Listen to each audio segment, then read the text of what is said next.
Tere tulemast kuulama!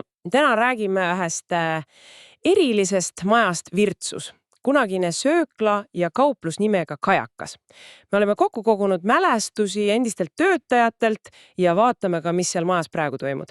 Mis siis ühe sellise maja looni tähtsaks teeb, eks? Uurime koos. Just nii! See on hea näide, kuidas üks hoone võib peegeldada terve kogukonna elu ja muutumist. Üle aastakümneid, alates sellest kalurikolhoosi ajast kuni tänapäevani välja. Nüüd on seal taaskasutuskeskus ja varsti isegi heategevuslik kohvik korraks. Just, lähme ajas tagasi. Aasta oli siis 1977, kui see maja valmis sai. Pood ja söökla mõlemad ühes. Üks tollane kokk meenutas, et avamispäeval, kui kõik Virtsu ja Haapsalu tähtsad tegelased olid kohal, siis suure kiiroga unustati kartulid keema panna. Päriselt ka? No näed siis. Jah, külalised pidid ootama, kujuta ette seda sagimist ja ehk ka väikest paanikat seal köögis. No see näitab hästi seda toonast elevust, eks ju. Ja võib-olla ka pinget.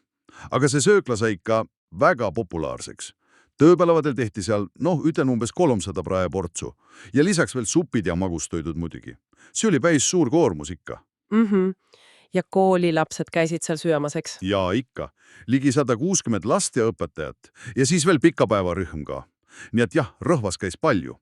Ja mis need hitid olid? Kuuldavast ikka need klassikud, kuljaš ja kotletid. Aga huvitav lugu oli selle neljapäevaga, kohustuslik kalapäev. Aga seda ei tahtnud eriti. Just, sest kohalikel oli värsket kala niigi kodus palju. Kalurikolhoos juukagi. Näitab hästi seda kohalikku elu. Täpselt. Ja esmaspäevati tehti alati hernesuppi. See oli nagu kindel asi. Töökoormus oli suur, jaa. Alustati juba kell 6 hommikul. Seal olid kokkad, köögiabilised ja isegi oma kondiiter oli majas. Saajakesi tehti ja torte tellimise peale. Ja töötajaid käis sealt läbi aastate palju.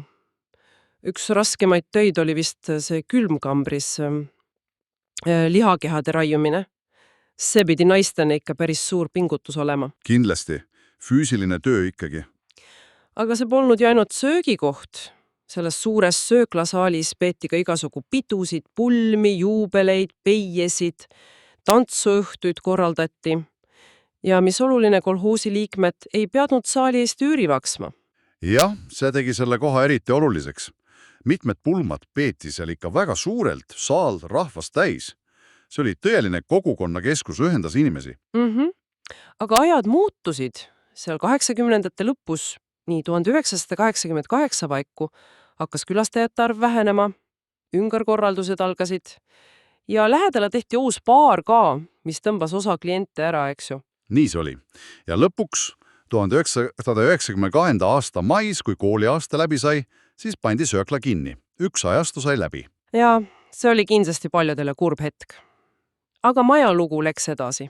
Just. Nüüd juba paar aastat tegutseb endiste söökla ruumides Virtsu arenguseltsi taaskasutuskeskus Uut ja Vana. Sinna saab siis annetada asju, mis endal üle, aga veel täiesti korralikud. Ja teised saavad sealt endale vajalikku leida. Riideid, mööblit, nõusid. Ja mis kõige tähtsam, kogu see tulu läheb head tegevuseks. See on suurepärane näide, kuidas vanale hoonele uus ja kogukonda teeniv sisu anda. Ja mis eriti tore, peagi saab seal jälle süüa. Korraks küll, aga ikkagi. Täpselt, pane endale kirja. 28. juunil kell 12. Siis avatakse seal üheks päevaks Kajaka puhvet. See on Virtsu kohvikute päeva raames ja pakutakse just neid vanu head asju, seljankat, heeringat, kartuliga, kihilist mannaputru, kindlasti klassikaline kompott ka. Väga lahe idee. Nostalgiat ja head toitu. Ja ka selle ühe päeva kohviku tulu läheb hea tegevuseks, eks? Jah, see läheb Virtsu mõisa talli rajatava koos käimiskoha olmeruumide ehitamise toetuseks. Nii et see maja jätkab kogukonna teenimist, lihtsalt uuel moel, vastavalt ajale ja vajadustele. See on see järjepidevus. Nii ta on. See Kajaka maja lugu näitabki nii hästi, kuidas üks hoone võib olla palju enamat kui lihtsalt kivid ja mört. See on olnud kogukonna süda, muutub koos ajaga, aga jääb ikka oluliseks. Ehk paneb see sindki mõtlema mõnele oma kodukandi majale. mis lood seal peidus on? Just. Ja lõpetuseks võib-olla üks mõttekoht sulle kaasa. Kuidas sellised jagatud ruumid, olgu need siis sööklad, rahvamajad või tänapäeva keskused, kuidas nad kujundavad meie ühist mälu ja kuidas need lood ja kohad mõjutavad kogukonna tulevikku? Mida me neist kaasa võtame ja edasi anname?